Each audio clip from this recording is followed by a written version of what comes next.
Hello snowboarders of the internet, I'm your host Avran LeFeber, and in this video we're going to be reviewing the Amplid Ticket. This board features Amplid's cruise camber, which is a mellow camber with rocker in the nose. So what you get is that load, pop, snap, and drive of traditional camber underfoot with an easier to engage load. Then you got rocker in the nose, which is going to give you ease of entry in and out of turns, as well as more optimal powder float. This board is available in 156, 159, and 163. I rode this board at Copper Mountain on a sunny bluebird day with slush, chop, warmer temps, perfect corduroy snow, and a little bit of ice, and I rode it with my Rome Black Label bindings and my K2 Thraxis boots. The overall flex of this board comes in just above a middle of the road. It's a little bit on the stiffer side. You do get a little more play in the tip and the tail, and then it stiffens up through the midsection with a noticeable amount of torsional flex, but nothing that's going to be overwhelming. There's not a lot of rigidity to it. You can twist it, it's there, it works, that's what you want. When it comes to stability, you do get a little chatter in the nose, but most of that's gone by the time the reverberations hit that front foot. The midsection is super stable. It pushes through chop and chunder with ease. Actually, for the price of this board, I'm surprised how damp it actually is and how stiff it is. This board actually has a ton of snap. Even though it's got a mellow camber, which is fairly easy to engage, you've got to put a lot of weight into it to roll back on the tail and get it to pop. And when you do, it really snaps. This is a board that wants to get up in the air. It's got a ton of pop. When it comes to jumps, small, medium, even large-ish jumps aren't going to be a problem. There's plenty of stability from this board underfoot, but the big thing with it is if you want to load up and pop off the lip, go for it. You're going to go further and higher, or you can be laid back and let the lip throw you itself, and you're still going to get nice air.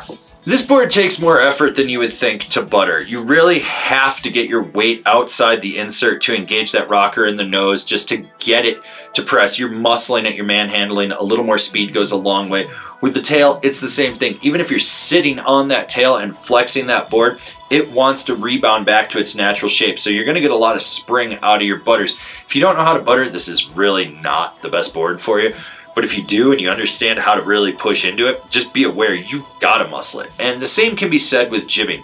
This is a board that requires more speed and more muscle than you think to lock into a nose or tail press. You're really pushing hard into this board to get it to flex, and then it wants to snap out almost immediately. When you go sideways on a feature, the camber section does hug around it, but it's so stiff you're basically teeter-tottering on it. It's one of those boards that it hugs ever so slightly, but it's not going to be happy when it does. So when it comes to carving with this board, this is where it truthfully stands out. For being a price point board, this thing has a powerful edge-to-edge transmission. It's fluid and powerful, and when it gets on edge, it feels locked in. You feel stable. Whether you're doing short, tight, quick carves, long, hard, drawn-out carves, when you really lay it over, you flex your knee into the middle of the board, you're pushing that camber and you're driving off the tail, you get a ton of power. You can feel it. It wants to slingshot you in and out of turns.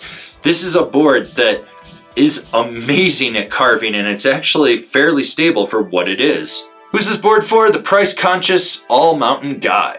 So I'm not gonna lie, I was blown away, one, by the flex of this board and the amount of power that comes out of it. This thing packs a punch for the price that it has. It's a really solid bang for the buck. This board wants to leave trenches. It's got a ton of power, a ton of snap, a lot of drive.